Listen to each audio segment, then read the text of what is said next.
أعوذ بالله من الشيطان الرجيم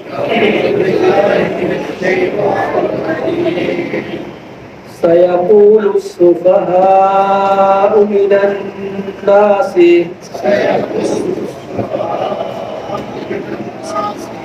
ما ولاهم عن قبلتهم التي كانوا عليها قل لله المشرق والمغرب يهدي من يشاء إلى صراط مستقيم سيقول ان قریب کہیں گے السفہاء بے وقوف من الناس لوگوں میں سے سیقول السفہاء من الناس ان قریب کہیں گے لوگوں میں سے بے وقوف لوگ ما کس چیز نے بنداہم پھیر دیا ان کو ما بدلاہم کس چیز نے پھیر دیا ان کو یعنی مسلمانوں کو ان قبلتہم ان کے قبلے سے التی وہ جو کہ کانوا علیہا تھے وہ اس پر التی کانوا علیہا اس قبلے سے جس پر وہ تھے قل فرما دیجئے للہ المشرق والمغرب اللہ ہی کے لیے ہے مشرق و مغرب یہدی من یشاء وہ ہدایت دیتا ہے جسے چاہتا ہے الی صراط مستقیم سیدھی راہ کی طرف سیدھے راستے کی طرف پہلے ابتدا میں مسلمانوں کو حکم تھا کہ وہ بیت المقدس کی طرف منہ کر کے نماز پڑھے نبی کریم صلی اللہ علیہ وآلہ وسلم اور آپ کے صحابہ اکرام وہ پہلے اسی طرح منہ کر کے نماز پڑھتے تھے مکی دور میں بھی اور جب آپ نے ہجرت فرمائی مدینہ کی طرف تب بھی آپ اور مسلمان 16-17 ماہ تک بیت اللہ کی بجائے بیت المقدس قبلہ اول کی طرف منہ کر کے نماز پڑھا کرتے تھے پھر اللہ تعالیٰ نے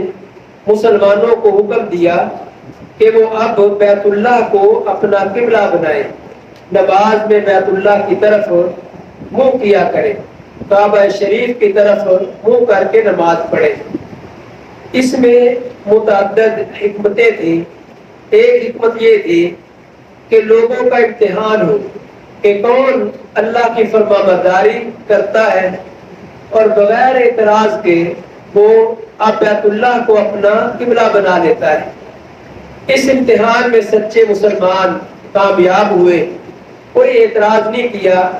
اللہ کا حکم جیسے ہی ہوا تو بیت اللہ کی طرف منہ کر لیا آپ نے نماز بیت اللہ کی طرف منہ کر کے پڑھنا شروع فرمائی جن لوگوں کو علم نہیں ہوا تھا دیگر مساجد میں جو ارد گرد کی مساجد تھی قباء کے اندر اور دیگر مساجد جیسے انہیں معلوم ہوا قبلہ کی تحویل کا تو اگر کسی کو نماز کے اندر ہی معلوم ہوا اس نے نماز میں ہی اپنے قبلے کو بدل دیا اہل قباء اسی طرح ایک اور واقعہ بھی پیش آیا ان کے پاس سے ایک مسلمان گزرا جسے معلوم ہو چکا تھا آپ کے ساتھ نماز بیت اللہ کی طرف پڑھ چکا تھا جب ان مساجد کے پاس سے یہ لوگ گزرے تو کہا کہ قبلہ تو بدل گیا ہے تو صحابہ اکرام نے اللہ تعالیٰ کے حکم کی اس جلدی کے ساتھ تعمیل فرمائی کہ نماز کا بقیہ حصہ بیت اللہ کی طرف منہ کر کے ادا کیا تو مسلمان اس امتحان کے اندر کامیاب ہوئے جو منافق تھے مشرک تھے اور یہودی تھے ان سب نے اعتراض کیا کہ یہ کیا ہوا، پہلے مسلمان بیت المقدس کی طرف منہ کرتے تھے اور اب بیت اللہ کی طرف منہ کرنا شروع کر دیا۔ اگر وہ قبلہ درست تھا تو پھر اب والا قبلہ درست نہیں ہے، اور اگر اب والا قبلہ درست ہے تو پہلے والا درست نہیں تھا۔ تو اللہ تعالیٰ نے اس آیت مبارکہ میں اس کا جواب دیا کہ مشرق و مغرب اللہ کے لیے ہے، اللہ تعالیٰ مالک الملک ہے، وہ بادشاہ ہے، وہ جس طرح بھی حکم دے تمہارا کام حکم کو ماننا ہے، حکم کو مانو اور جس طرف اللہ کا حکم ہے اس طرف منہ کر کے نماز پڑھو۔ کسی طرف منہ کرنے میں نیکی نہیں ہے، نیکی تو اللہ کے حکم کو ماننے میں ہے۔ پہلے حکم تھا بیت المقدس کی طرف تو مسلمان اس طرف منہ کرتے تھے، اب حکم بیت اللہ کی طرف ہوا تو مسلمانوں نے اس طرف منہ کر لیا۔ اللہ کے حکم کو، اپنے آقا کے حکم کو ماننا، اس میں نیکی ہے، اور یہ نیکی کا کام اور ثواب کا کام ہے۔ مشرق و مغرب میں، شمال و جنوب میں منہ کرنے کا نام نیکی نہیں ہے۔ اور پھر اس میں یہ بھی حکمت تھی کہ اللہ تعالیٰ مسلمانوں کو وہ قبلہ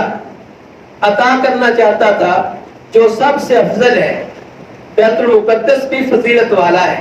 اسی لیے مسلمان پہلے اس کی طرف منہ کرتے تھے۔ اور اس میں یہ حکمت بھی تھی کہ یہودیوں کو مسلمانوں کے ساتھ قرب حاصل ہو اور وہ دین کو سمجھے، اور مسلمانوں کی طرح وہ بھی دین کو قبول کر لے۔ پھر اللہ تعالیٰ نے چاہا کہ اب مسلمانوں کو اعلیٰ ترین قبلہ جو ہے اس کی طرف ان کا منہ ہو جائے، جس طرح امت مسلمہ اب افضل ترین امت ہے، ان کا قبلہ بھی سب سے افضل ترین ہو۔ تو اس کی افضلیت اسی سے ظاہر ہو جاتی ہے۔ اگر کوئی انسان بیت اللہ میں نماز پڑھتا ہے تو اس کی نماز کا ثواب 1,00,000 ہے، اور اگر بیت المقدس میں نماز پڑھتا ہے تو اس میں نماز پڑھی ہوئی کا ثواب 500 نماز کے برابر ہے، اور نبی کریم علیہ السلام کی مسجد میں نماز پڑھنے کا ثواب 1000 ہے۔ تو جتنی بھی روئے زمین پر مساجد ہیں ان میں 3 مسجدیں سب سے افضل ہیں، بیت المقدس اور نبی کریم علیہ السلام کی مسجد، مسجد نبوی، اور بیت اللہ، مسجد حرام، یہ 3 مساجد سب سے اعلیٰ اور افضل ہیں۔ ان کی طرف انسان تیاری کر کے، سواریوں کو باندھ کر، کس کر جا سکتا ہے کہ وہاں جا کر بندگی کروں گا، عبادت کروں گا، تو سب سے افضل بیت اللہ ہے۔ تو اللہ تعالیٰ چاہتے تھے کہ آپ مسلمان جس طرح امت افضل ہے، اسی طرح ان کا قبلہ بھی سب سے افضل ہونا چاہیے۔ اور یہ بھی حکمت تھی کہ اللہ تعالیٰ کی یہ منشا ہے، اور نبی کریم علیہ السلام نے بھی اپنی تعلیمات اپنے صحابہ کو اسی بنیاد پر سکھائی کہ مسلمان دوسری قوموں سے بالکل ممتاز ہو، اپنی عبادت کے اندر بھی، اپنے لباس کے اندر بھی، اپنی وضاحت کے اندر بھی، اور اپنی تجارت اور معاشرت کے اندر بھی، حتیٰ کہ اپنے قبلہ کے اندر بھی مسلمان دوسری قوموں سے ممتاز ہو۔ مسلمان ایک الگ دین ہے، اللہ کا بھیجا ہوا مذہب ہے، اس میں دوسری قوموں کے ساتھ مشابہت نہیں ہونی چاہیے، تو بیت اللہ بھی بدل دیا گیا۔ تو اس آیت مبارکہ میں اللہ تعالیٰ نے اسی کا ذکر کیا ہے، بیت اللہ کی تحویل کا، اور پھر اس کے اندر جو حکمت ہے اور اعتراض کا جواب دیا ہے۔ فرمایا